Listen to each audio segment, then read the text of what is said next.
Glória a Deus.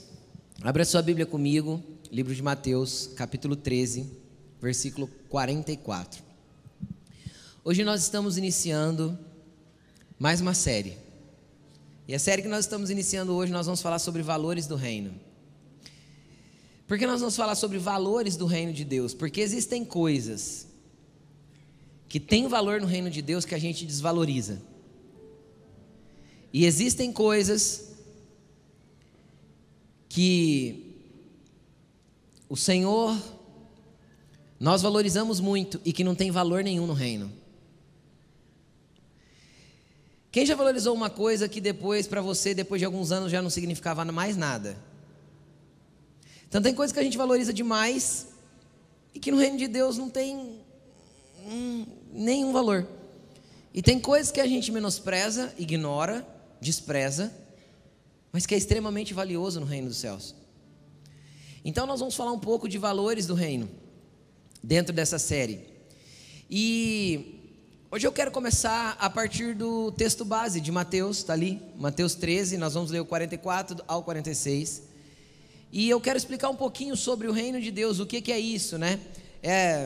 Nos últimos anos a palavra reino quase que virou um jargão, para quem é crente há bastante tempo, quase virou um jargão gospel, né? Ai, de que igreja você é? Eu sou do reino, como se tipo assim, uau, como ele é evoluído em falar que é do reino. E não tem, às vezes a pessoa está falando que é do reino, mas não tem valores do reino, não tem princípios do reino, não tem nada do reino. E nem vida em comunidade, que também é um valor do reino. Então, é apenas uma falácia ou um jargão e que não opera vida de verdade na vida das pessoas. Só que antes da gente entrar propriamente no texto, eu gostaria de tentar trazer um entendimento o mais claro possível a respeito do que é reino de Deus. Por quê? Porque o reino de Deus, ele chegou em Cristo, é em nós e será quando Cristo voltar. Então ele não é algo completo, ele é algo ainda em desenvolvimento. Então ele chegou com Cristo, porque Cristo começou as suas pregações dizendo o seguinte: arrependam-se, vos é chegado o reino de Deus. Tudo bem? Então Jesus anunciava, assim como João Batista anunciava, arrependam-se, está próximo o reino de Deus. Quando Jesus começa a pregar, Jesus começa a anunciar: arrependam-se, pois vos é chegado o reino de Deus. Então o reino de Deus chegou com Jesus. Ok? Só que o reino de Deus também é em nós. Olha para a pessoa que está do teu lado e fala assim: o reino de Deus é em você. Fala para ele. E o reino de Deus será quando? Porque a Bíblia diz que na vinda do Senhor ele trará consigo todo o contexto e conceito do seu reino. Então o reino dele também será estabelecido por completo, e eu acredito que aí não mais sombras, nem mais resquícios, nem mais por parábolas ou por analogias, mas então como ele será manifesto em nós e entre nós. Tudo bem? Conseguiram entender? Então existe uma parte do reino que chegou com Jesus, e é interessante que a parte do reino que chegou com Jesus, até que Jesus ressuscitou, até que o trabalho da cruz fosse concluído. Como concluído, pastor? O trabalho da cruz, querido, ele se deu em Jesus vir e anunciar algo novo, se entregar para a morte, ser crucificado e ter o seu corpo moído para perdão de pecados e para remissão da humanidade, e ressuscitar em glória, para que ele fosse o rei desse reino. Quem está entendendo o que eu estou dizendo?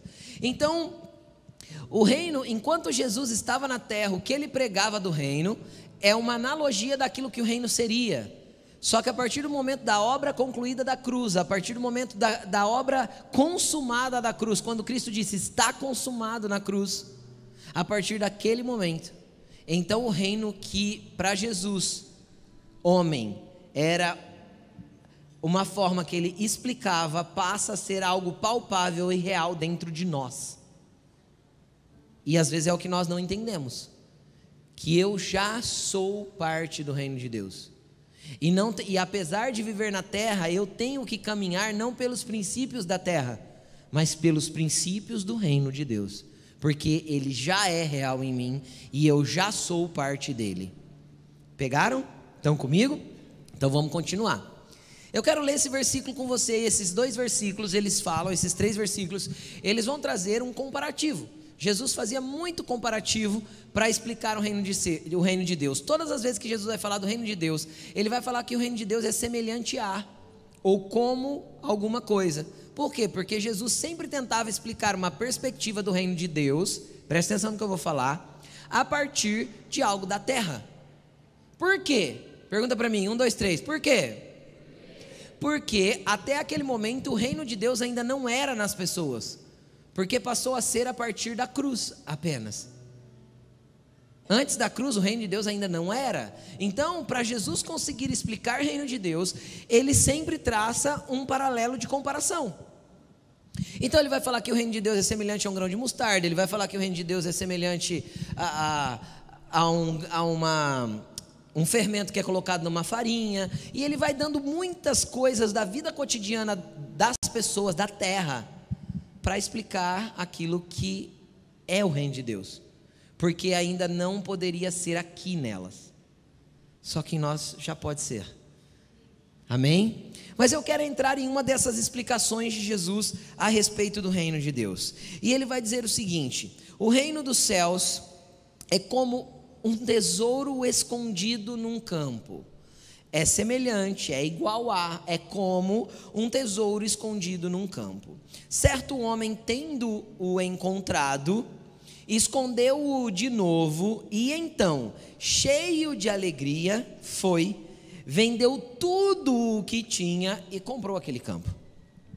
O reino dos céus também é como, então ele dá uma outra comparação, também é semelhante a um negociante de que procura pérolas preciosas, e encontrando uma pérola de grande valor, foi, vendeu tudo o que tinha e a comprou. A primeira coisa que eu quero te chamar a atenção com relação a essa explicação de Jesus é a respeito justamente da questão valor. Qual que é o nível do valor que o reino de Deus tem que ter dentro de nós? Tudo. Como tudo, pastor? A Bíblia diz que um homem, que o reino de Deus, o reino dos céus, é semelhante a um homem que encontrou um tesouro escondido. E para ele aquilo era tão valioso, tão imensurável, tão indescritível, que ele vendeu tudo o que tinha para poder acessar o tesouro escondido que estava naquele campo. Então isso me aponta para o nível de valor que existe no reino de Deus. O reino de Deus é tão valioso, o reino dos céus é tão valioso, que poderia nos custar tudo o que temos, que ainda assim compensaria nós largarmos tudo por causa do reino de Deus, de tanto valor que isso tem. E aí ele pega e aponta para o negociante de pérolas. Ele diz a mesma coisa, ele achou uma pérola de grande valor, ele vendeu tudo que tinha, e ele foi lá e adquiriu aquela pérola. O que isso nos aponta? Nos aponta que, eu vou explicar bem assim, eu fiz a pergunta lá no começo da palavra. Quem aqui já teve algo que tinha em alta estima, em grande valor, e passado algum tempo, aquilo não tem nenhum significado para você? Porque as coisas da terra são assim. Aquilo que para nós hoje é muito valioso, amanhã não tem valor nenhum. Aquilo que para nós hoje demandou suor, sangue, lágrimas, e às vezes até dor e angústia, amanhã não tem valor algum. Por quê? Porque na terra tudo é transitório, ou quase tudo, com exceção daquilo que tem valor no reino de Deus, o restante é transitório. Com exceção daquilo que tem valor para Deus, o restante é transitório. E obviamente não é possível se colocar preço naquilo que tem valor.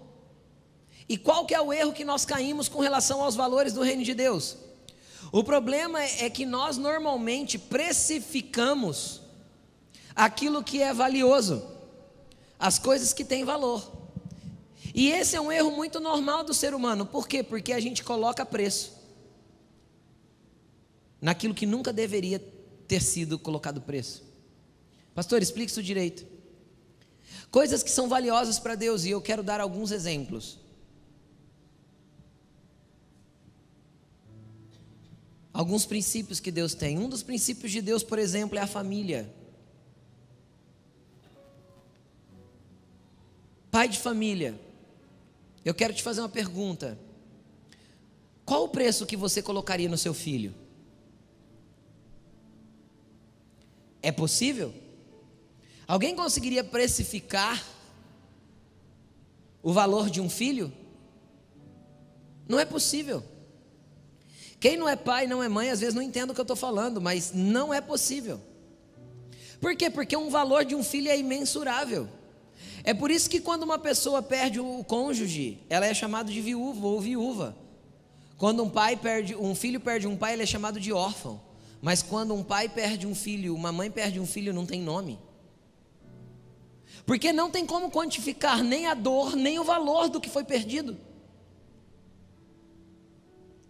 Não tem como quantificar e colocar na balança uma quantificação do tamanho do valor que aquilo tem para a nossa vida. E aí existem muitas coisas que são importantíssimas para Deus e que têm valor no reino e que nós quantificamos, precificamos. Uma delas é o valor das pessoas. Deixa eu te falar uma coisa, Jesus não morreu para te dar casa, carro, vida melhor ou te curar de uma doença. Ele faz isso. Ele te abençoa com isso, mas Ele não morreu por isso. Ele morreu por você. Ele morreu para pegar um monte de perdido e fazer filhos. Então o mesmo valor que o teu filho tem para você é o valor que você tem para o pai.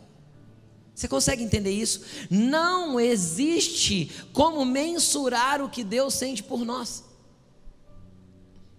Então não tem como eu pegar uma pessoa pela característica dela, boa ou ruim. Porque boa normalmente a gente dá valor, mas tem gente com característica ruim, não tem? Não tem gente odiosa? Tem. Não tem como eu olhar para uma pessoa odiosa e quantificar o preço dela, porque eu quantifico a partir da minha experiência com ela. Porque a minha quantificação sempre estará colocada numa experiência humana. Quando você quer colocar o valor no seu carro, o que você faz? Vou vender meu carro. O que você faz? Você faz uma pesquisa de comparação. Quanto custa um carro do mesmo ano que o meu, com as mesmas características do meu? Ah, no mercado custa vou dar aleatório aqui, entre 80 e 85 mil. Ah, então eu vou pedir 83. Eu acho que o meu carro é bom, e se eu pedir um pouco abaixo, eu vou vender ele rápido, porque eu preciso vender ele logo. Então você precifica o seu carro, não pelo valor que ele tem, o valor para você aqui, ó. Por quê? Porque dentro da história de você com o seu carro, tem boas histórias e histórias ruins, tem ou não tem? Quem já fez uma boa viagem com um carro legal e você tem uma memória dentro daquele carro? Eu tenho a memória da variante do meu pai, filho. Passando no barro para entrar na Lagoa Santa. Coisa de antigo isso.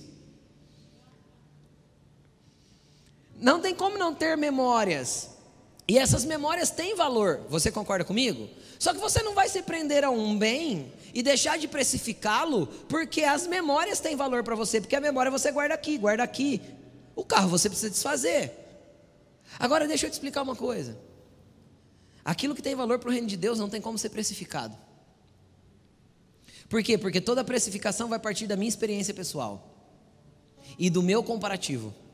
Então eu vou comparar uma pessoa com outra e eu vou desvalorizá-la ou eu vou valorizá-la. Sim ou não? Eu vou comparar uma experiência que eu tive com uma pessoa boa e eu vou comparar uma experiência ruim que eu tive com a outra. Aí eu vou valorizar uma e desprezar a outra. Agora, quando nós chegamos diante de Deus, qual filho é mais bonito? Pergunta para uma mãe. Pode ter 12. Ela nunca vai falar que um é mais bonito que o outro. E pode ter um de cara amassada, que o trator passou em cima. Criança, bebê recém-nascido, nasce com cara de joelho. Nem um bebê recém-nascido parece nada. A mãe olha, ai, a cara do pai. Eu fico pensando, coitado, que pai feio. Depois o bichinho cria forma, fica bonito. A maioria, né? Tem uns que já nascem diferente, né? Parece que tem uns que é iluminado, né? Nasce assim, você fala, mano, que neném bonito. Mas é raro, né? A maioria tem carinha de joelho. Então, o que faz uma mãe achar um filho mais bonito? Ou o que faz um pai quantificar? Cara, se é um amor de verdade, de uma paternidade genuína, de uma maternidade genuína, eu não estou falando da paternidade falha da terra, tá bom? Eu não estou falando do teu pai que foi falho, da tua mãe que falhou com você, tudo bem? Porque a paternidade natural é falha, mas a paternidade de Deus é sem repreensões. Como que ele pode olhar para um e falar, eu amo esse e não amo aquele? Ah, esse daqui está pecando mais e aquele ali está pecando menos, então eu gosto mais desse que peca menos e gosto menos daquele que peca mais. Você me desculpa, Deus não faz acepção de pessoas. Deus não tem filhos prediletos. Qual que é a diferença de um para o outro? É o nível de profundidade que você busca em Deus, é o nível de tesouros do reino que você encontrou. Então durante a sua caminhada você vai passar por terrenos que vão ter tesouros escondidos. E de repente você vai achar um tesouro e você vai olhar para aquilo e aquilo vai confrontar a tua realidade. E você vai falar assim, nossa, eu estava errado. Porque esse valor do reino aqui não tem nada a ver com aquilo que eu acreditei até hoje. Quem já viveu isso? De ter uma certeza e de repente você encontra um valor nas escrituras, numa pregação, num culto, numa ministração, num momento de oração, sei lá. A hora que você está ali, num lugar com Deus, de alguma forma. De repente aquilo salta no teu interior. E você olha para você mesmo e fala, meu Deus, aquilo que eu sempre fiz está errado. E aquilo que eu valorizava não tem valor. Então aquele valor cresce dentro de você e você substitui. Você troca a precificação que você já tinha colocado por algo que realmente tem valor dentro de você. Por algo que realmente você sabe que é inegociável e que você nunca mais vai colocar na mesa.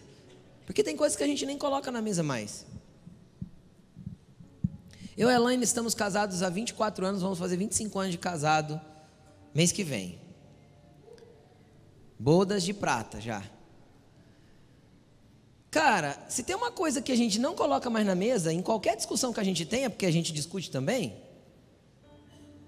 é para amor. Porque não há discussão nisso. Ela sabe que eu não vivo sem ela, ela não vive sem eu. Você quer mais uma coisa que eu e ela não põe na mesa? Divórcio. Essa palavra não existe. Pode ser a treta mais feia. Não há para nós. É tão enraizado esse valor em nós que não há concepção para isso dentro da nossa realidade. Não há mesmo. Então são coisas que a gente pode discutir o que for, nunca vai para a mesa. Nunca vai por quê? Porque são valores estabelecidos em mim e nela e pronto, acabou. E outro dia ela veio falar para mim que se ela morrer primeiro eu tenho que honrar a morte dela 1 ano para eu poder procurar outra mulher. Você acredita que ela veio falar isso para mim? Ah, eu não acredito nisso, viu?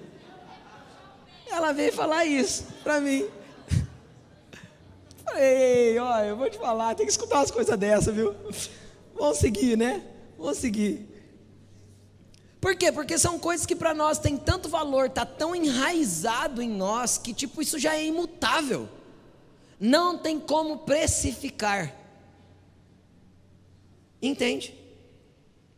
Porque a precificação geraria um comparativo. O dia que eu precificar o valor do meu casamento é porque eu estou olhando para outra mulher e comparando a Elaine com ela.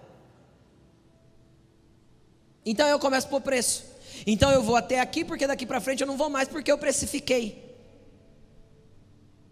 Eu estou disposto a pagar um preço até esse momento porque daqui para frente eu não quero mais porque eu já pus preço. Eu suporto até aqui. Esse é o valor que eu estou disposto a pagar. Esse é o preço que eu estou disposto a pagar. E assim é com toda e qualquer coisa no reino de Deus. Os valores você vai encontrando e eles precisam começar a ser enraizados dentro de você. Só que isso tem a ver com uma vida inteira, caminhando com Jesus e encontrando esses valores. Por quê? Porque dentro desse caminhar com Jesus, conforme você conhece as Escrituras, conforme você conhece a Bíblia, conforme você entende Jesus, e isso demora tempo. Você vai perceber que certas coisas que você fazia antes, você já vai olhar para você mesmo e vai falar assim, nossa, não faz sentido nenhum o que eu fazia. Por quê? Porque valores novos estão substituindo os preços que você tem dentro do teu coração. Entende? Valores novos estão substituindo as precificações que você colocou em cada coisa. Para cada coisa que você decidiu que deve ou não deve se pagar o preço, que deve ou não deve fazer. Uma das coisas que vai acontecer na sua caminhada é perceber que alguns pecados não vale a pena mais pagar o preço para pecar. Por quê? Porque Jesus já pegou o preço para redimir. Entende? Você vai entender que não dá mais para negociar o pecado por causa do sangue derramado, que pagou o meu pecado. Então eu não posso voltar para lá para fazer a mesma coisa de novo. Pastor, explique isso direito. Vou te explicar. Jesus, ele trouxe a graça redentora que redime todos os pecados. Só que muitas vezes a gente usa a graça como muleta para continuar pecando. Por quê? Porque a gente precifica a graça. Entende o que eu estou falando? Então, beleza, já que a graça é abundante, então meu pecado também pode ser abundante. Porque já que a graça é abundante, ela é sem fim, nunca vai acabar, Jesus vai me perdoar sempre. Cara, como que seria isso? Seria como se um pai descobrisse que o filho tem um câncer. E ele descobrisse que o filho tem aquele câncer porque ele fumou muito tempo. E por causa daquele erro de fumar muito tempo, o pulmão dele se contaminou e ele teve ali um problema de câncer no pulmão. Mas o pai vai lá, paga o tratamento, investe, gasta, corre, viaja, busca recursos, faz de tudo, trabalha a hora extra, e aquele filho é curado. Aquele filho foi curado, e quando ele sai do hospital e ele está bem em casa, recuperado, todo o tratamento acabou, o médico deu alta, ele olha para o pai e fala assim: valeu pai, agora eu posso fumar à vontade de novo, porque agora eu estou curado. Isso seria tentar usar a graça sem valor nenhum. Ou seja, ele pegou tudo que o pai fez para que ele fosse curado. Quem está entendendo o que eu estou falando? E ele voltou a cometer o mesmo erro que levou ele para a doença. Então um dia você foi doente, e a tua doença chamava pecado, orgulho, arrogância, soberba, egoísmo, individualismo. E às vezes ainda tem aí algumas doencinhas aí, está aí guardado, de vez em quando se manifesta, de vez em quando você consegue disfarçar, esconder. Só que os valores do reino vão ir substituindo isso gradativamente, porque todo o trabalho de Jesus é por causa de você. Jesus quer que você seja transformado. Jesus quer que você tenha valores do reino dele dentro de você. Jesus quer que você viva uma vida diferente, não tem a ver com te abençoar apenas. Quem já precisou de bênção de Jesus, Jesus deu a bênção que você precisava. É lógico, porque todo pai tem prazer em presentear seus filhos. Só que eu não posso buscar meu pai por causa do que ele pode me dar. Quando eu era criança, preste atenção no que eu vou falar aqui, isso é muito interessante. Quando o apóstolo Paulo fala assim, quando eu era menino, eu pensava como menino e fazia coisas de meninos, mas então eu vim ser homem. E como homem eu passei a ter atitude de homem. Quando eu era criança, e meu pai chegava do trabalho com as mãos atrás das costas, e vinha para o meu lado, o que eu subentendia como criança, como menino? Que tinha um doce, que tinha um presente, que tinha alguma coisa. Então, eu não buscava o abraço do meu pai, o que eu buscava? As mãos. Isso é óbvio, é coisa de criança. Só que aí meu pai falava assim, não, um abraço primeiro, sim ou não? Então, uma vez que ele ganhou o abraço, ele dava o presente. Quem está entendendo o que eu estou falando? Muitas e muitas vezes nós chegamos diante de Deus só porque a gente quer o presente. Eu preciso da cura, eu preciso do milagre, eu preciso que o Senhor mude meu casamento, eu preciso que o Senhor mude minha casa, eu preciso que o Senhor mude o meu negócio, eu preciso que o Senhor me dê um emprego novo. E aí a gente pensa na nossa mente religiosa que fazer uma campanha vai fazer Deus ser mais dócil com a gente ou nos presentear mais fácil. Desde quando meu filho precisa fazer campanha para ganhar alguma coisa de mim? A pessoa chegar na minha filha e falar assim, me pedir um presente, eu falar para ela, olha, agora não tem condições tal, mas tal data eu te dou, vamos lá, no aniversário você ganha. Só que Eu quero que você faça uma campanha de 7 semanas, vindo no meu quarto todo dia à noite, me dando um abraço e um beijo e falando: papaizinho, eu te amo. Faria sentido isso para você? Sim ou não? E por que faria sentido para Deus? Ele não te abençoou porque você fez a campanha. Ele te abençoou porque nessas 7 semanas você conseguiu se aproximar um pouco mais dele, era tudo que ele queria. Enquanto você estava procurando a mão, ele estava procurando um abraço. Então nós precisamos mudar a perspectiva de quem é nosso pai.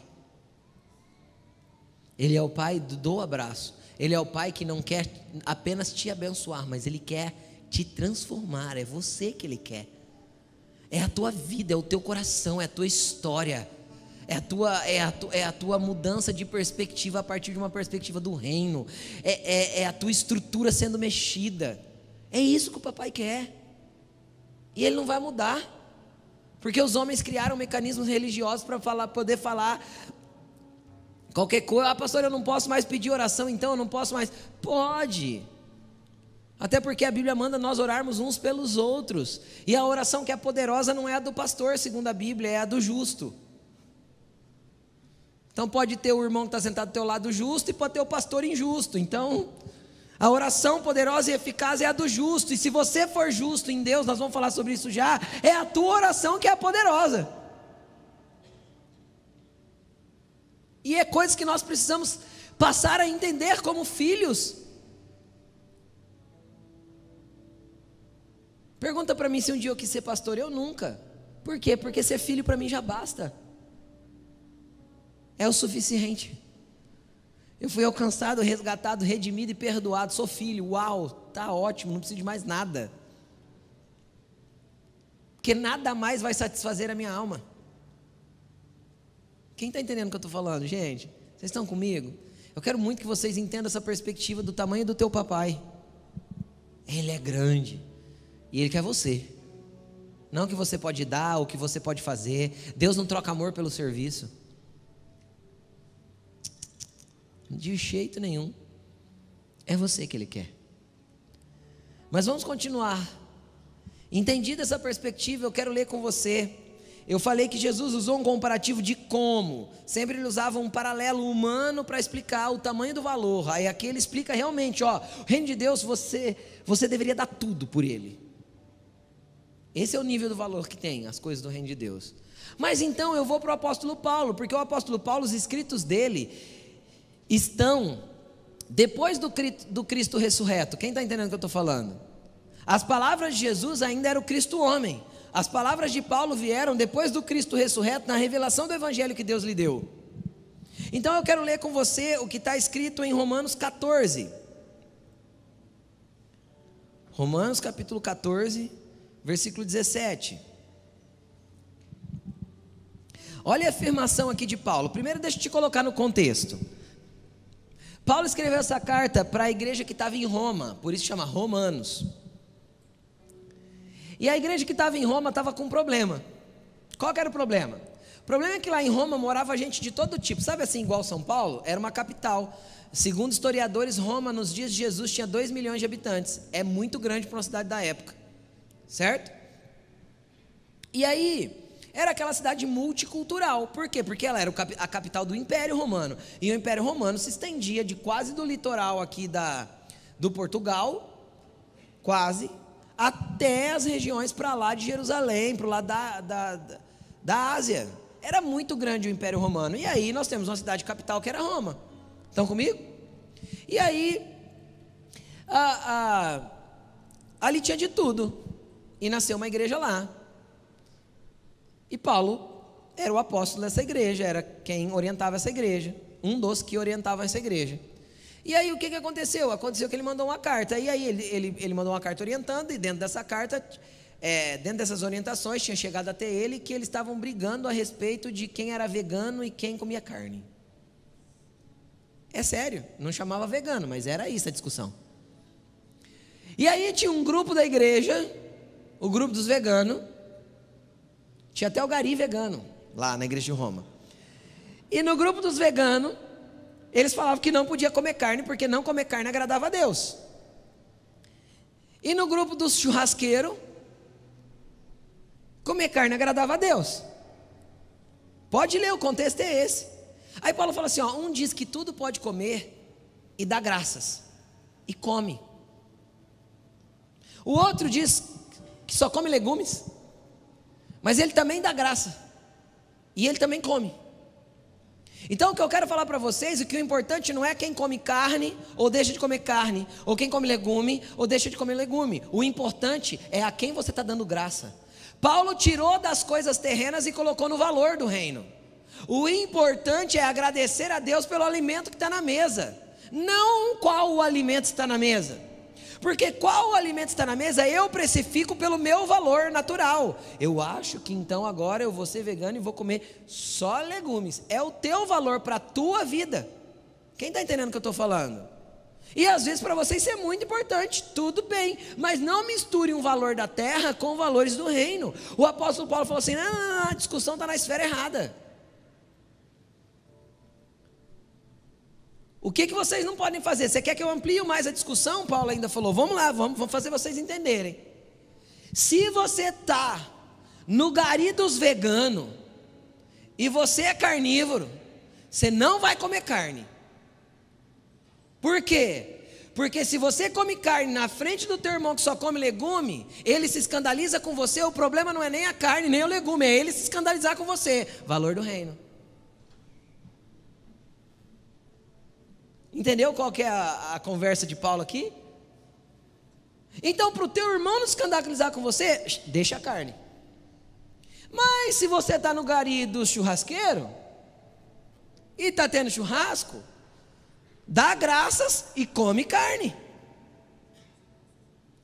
Por quê? Porque o importante é para quem eu dou graça e não o que eu estou comendo. Quem está entendendo o que eu estou falando, gente? Por quê? Porque são valores do reino de Deus. Então Paulo vem ajustando isso, e quando ele termina de ajustar isso, é muito poderoso o que ele fala, que está em Romanos 14, 17 e 18, que vai dizer o seguinte: pois o reino de Deus não é comida, nem bebida, nem carro, nem casa, nem discussões teológicas, nem alegoria do que se come ou não se come, do que se deve ou não se deve fazer, nem roupa, nem investimento. O reino de Deus não está nessa esfera. O reino de Deus não está nessas coisas terrenas. Isso é discussão dos preços de vocês. Os valores não estão nisso.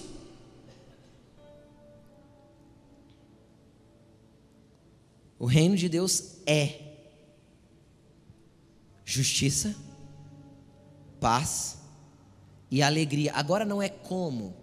Está vendo que já não é mais como? Por quê? Porque aqui Jesus já tinha morrido e ressuscitado. Então não é uma explicação alegórica. Agora o reino de Deus é aonde? Em nós. Em nós.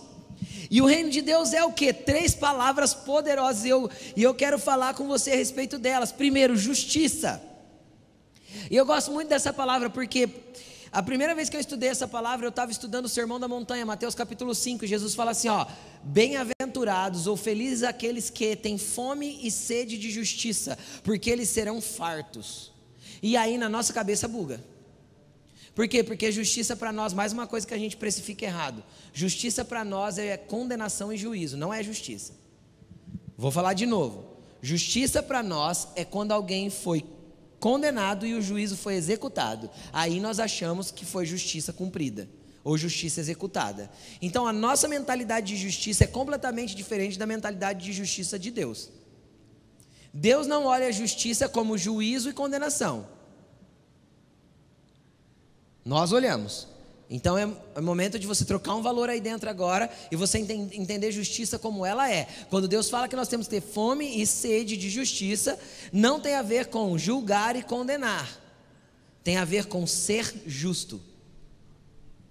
Quando eu pego no dicionário a palavra justiça, e é no dicionário no caso grego, porque essa parte da Bíblia Paulo escreveu em grego quando ele escreveu, eu quero que você preste atenção. A palavra justiça aqui é uma palavra ruim de falar em grego, porque eu nem sei falar grego, então deve ser, eu não sei nem se pronuncia assim, mas eu vou ler do jeito que está transliterado no dicionário, tudo bem? É a palavra dikaiosune. Nem tenta decorar porque é perda de tempo. Mas vamos continuar. Mas eu gosto da definição, preste atenção. O que ela diz? O que é a definição do dicionário? Estado daquele que é como deve ser. Justiça. O que é uma pessoa justa? É uma pessoa que está no estado daquilo que ela deve ser, mediante o quê? Os padrões do reino.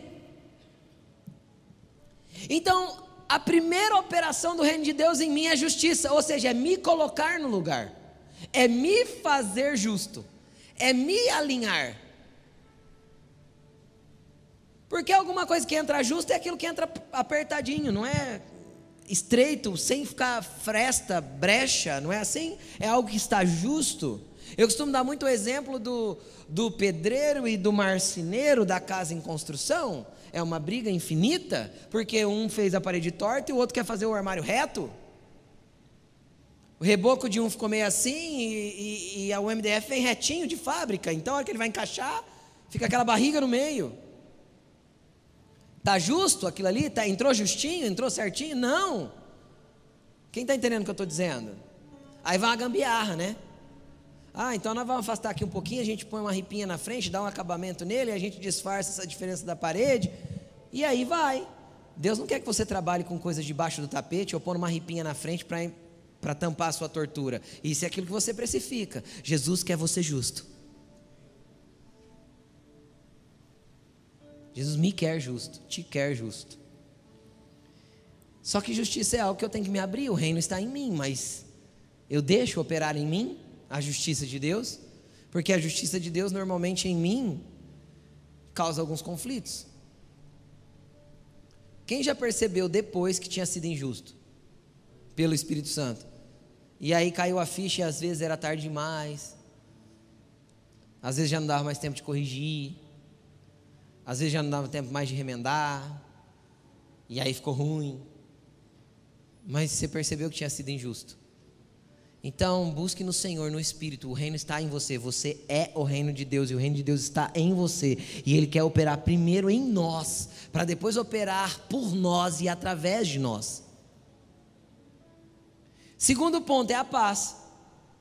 Aí eu gosto porque a definição do dicionário é muito legal. Por quê? Porque também fala de estado, é uma forma de se estar, estado de tranquilidade, de paz. Então, quando o reino de Deus opera justiça em nós, automaticamente o reino de Deus também está operando paz em nós.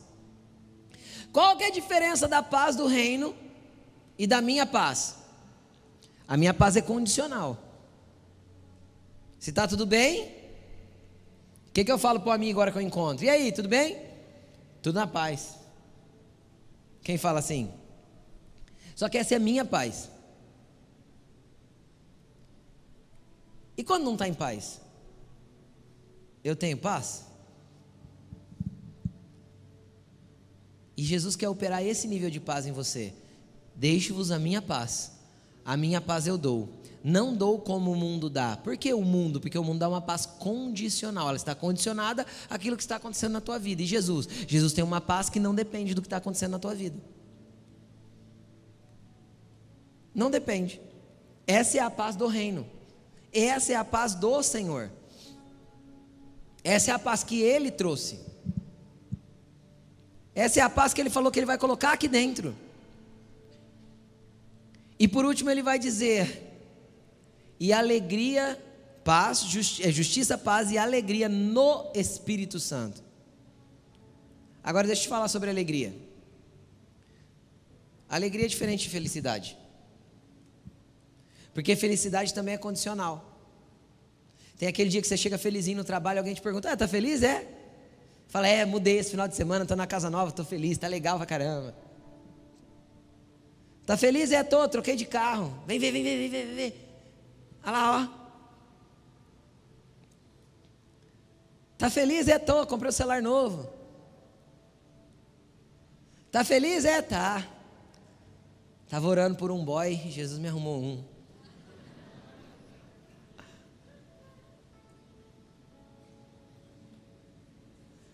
Então, 3 dias você já não chega tão feliz no trabalho, e pode ser com o carro novo ainda. E a pessoa olha para você, às vezes você está com aquela carinha mais assim, pergunta para você, não está feliz mais não?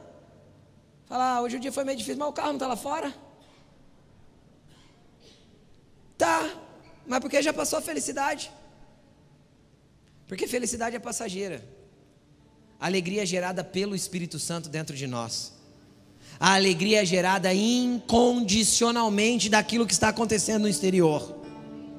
Jesus quer te dar uma alegria no espírito, não na esfera da tua alma, não porque o teu coração está satisfeito agora. Jesus quer te dar uma alegria na esfera do espírito, que é aquilo que transcende o que é humano e natural, para você viver e andar num ambiente sobrenatural.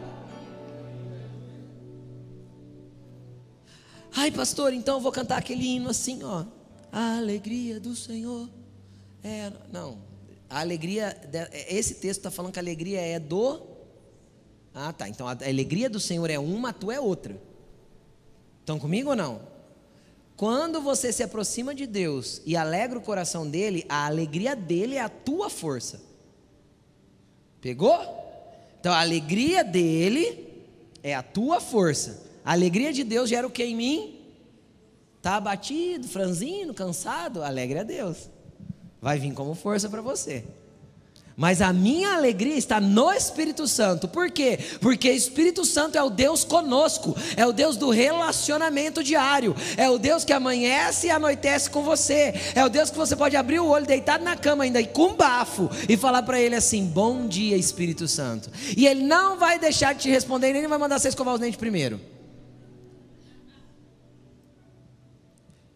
O Espírito Santo é o Deus conosco, e a tua alegria está nele. É um Deus presente, é um Deus audível, é um Deus que você pode sentir, é um Deus que você pode falar, vamos comigo Espírito Santo, para onde nós formos, para onde eu for, porque eu preciso de você. E isso vai te levar a uma alegria que não tem nada na terra que possa comparar. Por quê? Porque ela está na esfera do Espírito. Não importa a dor que você esteja sentindo. Lógico que não vai ficar sorrindo em dia triste, né gente? A Bíblia nos dá espaço para chorar, tudo bem? Sim ou não? Sim. Existem momentos na vida que são de dor. A Bíblia abre espaço para nós sofrermos o luto. A Bíblia abre espaço para nós termos uma noite de pranto. O choro pode durar uma noite, mas a alegria ela vem pela manhã. Aí você fala, pastor, faz 15 dias que eu estou chorando sem parar. Como é que o choro dura uma noite só? Deixa eu te explicar uma coisa. Sabe até quando o choro dura? Não é até quando o sol nasce, é até que o sol da justiça nasça. Então às vezes você ainda está chorando porque você ainda só vê trevas na situação, mas o sol da justiça vai brilhar, e quando o dia chegar, então o teu choro se transformará em riso. Entendeu? Então busque o sol da justiça, porque a hora que ele brilhar, vem a luz para você, e com a luz você enxerga a situação do prisma dele, da perspectiva dele, do jeito que ele está fazendo. Então a luz dele brilhará sobre ti. Então o choro cessa. Por quê? Porque amanhã chegou. E não precisa ser amanhã dos 24 horas. Deus não está preso ao tempo cronológico. Deus não está preso aos ciclos da terra girando ali ao redor do sol e ao redor dela mesma. Translação e rotação. Não é, Deus não está preso a isso. Então, às vezes você está perdurando teu choro por 15, 20 dias, a alegria não vem. Por quê? Porque você não se aproximou do sol da justiça. Você não deixou ele raiar em você. Você não deixou a luz dele entrar para mostrar que as trevas são incapazes diante da luz. Trevas não existe. Trevas é ausência de luz. Se ainda está tudo negro ao teu redor, aproxime-se da luz. E tudo que Satanás vai poder fazer é tentar segurar você no lugar de trevas. Não vai não, as pessoas não te amam. Olha, todo mundo pensa isso de você. E quem falou que a tua aprovação tem que vir das pessoas? Quem falou que os teus aplausos tem que vir de gente? Quem falou que é as pessoas que tem que aplaudir? Cara, olha para o teu Deus, olha para o teu Pai, pede valores dele dentro de você, e deixa o teu Deus ser a tua justiça. Deixa o teu Deus te colocar no lugar que ele quer te colocar. Deixa o sol da justiça raiar em você, e a luz brilhará. E a alegria virá. Por quê? Porque está tudo bem agora? Não, às vezes você tem uma bomba para resolver amanhã. Mas a minha alegria está no Espírito Santo. A minha alegria está no Espírito Santo. E a gente permanece. Permanece por quê? Porque a gente é forte? Não, porque a gente é filho. Vamos permanecer na casa do Pai? E vamos seguir. Ele continua sendo bom, Ele continua sendo Deus, Ele continua sendo amável, Ele continua sendo todo poderoso. Você perdeu o controle, Ele não perdeu o comando. Jesus ama arrancar os nossos controles, para não capotar mesmo, dar uns, sabe? Quem já capotou na vida aí alguma vez? Jesus ama que a gente perde o controle para a gente dar uns capotes. Para quê? Para Ele assumir o comando da nossa vida. Entendeu? Que enquanto eu estou no controle, Ele não pode comandar. Mas na hora que eu perco o controle, Ele começa a comandar. Porque é nos momentos de perca de controle que eu vou saber aonde minha fé está pautada e que valores do reino existem dentro de mim.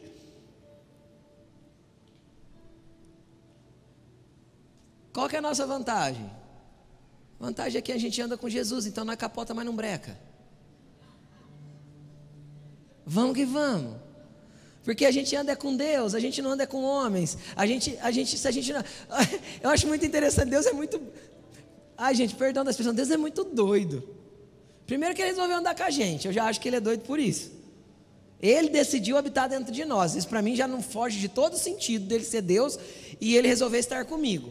Segundo, um dia Jeremias está meio cansadão, borocochô, chorando. Jeremias é o profeta chorão. Você tem um livro que chama Lamentações de Jeremias na Bíblia. É só reclamação. Ele era melancólico, reclamão.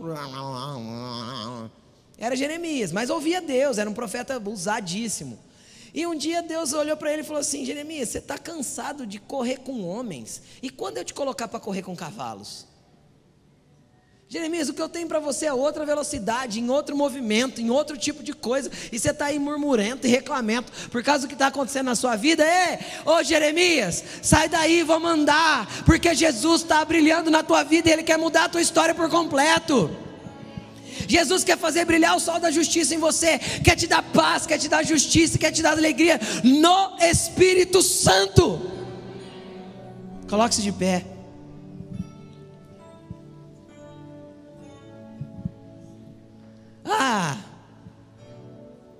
Tem um povo aqui que em nome de Jesus vai ser impulsionado para não parar por nada. Que Jesus possa fazer de você alguém cheio do reino dele, cheio de valores do reino dele. Nunca mais você vai precificar os valores que Deus já colocou dentro de você do reino por coisas da terra. Nunca mais você vai comparar os valores que Deus já colocou aí por coisas da terra. Chega disso. É um tempo novo na tua vida. Deus está abrindo uma nova estação para você. Uma estação onde os valores estarão acima de qualquer outra coisa, porque é um campo que você achou um tesouro escondido, que vale mais do que qualquer coisa nessa vida. Esse é o Jesus que eu estou te apresentando nessa noite, que eu quero que você conheça. Esse é o meu amigo Jesus, esse é o meu Pai Celestial que me ama. Esse é o meu amigo Espírito Santo que habita dentro de mim. E é Ele que quer fazer isso tudo em você. Então deixa Ele fazer. Hoje é o dia de começar. Pode ser que amanhã você já passe por um campo, já encontre um valor e você fale: eu não vou mais abrir mão disso. E você vai encontrando isso ao longo da vida. Conforme você for caminhando, você vai encontrando esses valores. Deixa o Senhor fazer. Só você que quer viver algo diferente a partir de hoje, você que quer encontrar valores ainda mais profundos do que você conhece, ou estar mais próximo do sol da justiça, ou você que está chorando e está precisando de um consolo, sai do teu lugar e vem aqui na frente, só para que a gente ore juntos como um passo de fé. Vem, você que quer ir mais fundo, você que quer conhecer mais esse sol da justiça, você que quer ver diferente, você que quer não mais pôr preços em coisas, vem. Você que não quer mais precificar, pode vir, Jesus está aqui. Vem falando com Ele. Deixa eu te falar uma coisa. Use as suas palavras para falar com Ele. Jesus não se impressiona com palavras bonitas, Ele se impressiona com corações sinceros. Use as suas palavras. Coloque do jeito que está no teu coração. E se não tem palavra nenhuma, porque a dor é muito profunda, deixa a lágrima escorrer, porque cada lágrima para Deus é uma oração feita. Deixa Jesus fazer. Pede para o Espírito Santo vir te visitar. Ele tem grandes coisas para fazer aqui nesse dia na tua vida. Vamos buscar o Senhor. Feche seus olhos, você que ficou no banco. Intercede, se você está bem, intercede por alguém que está aqui na frente. Ore por eles. Vem. Você que está aqui na frente, coloque a mão sobre o seu coração. Eu vou conduzir uma oração, peço que você repita comigo. Diga assim: Senhor Jesus, estabelece os valores do seu reino dentro de mim. Eu quero a cada dia estar mais perto de você, para que você possa fazer em mim toda a tua obra. Eu me abro nesta noite por completo, para que o Senhor me veja por inteiro e mexa em mim tudo o que o Senhor quiser. Em nome de Jesus. Amém. Amém.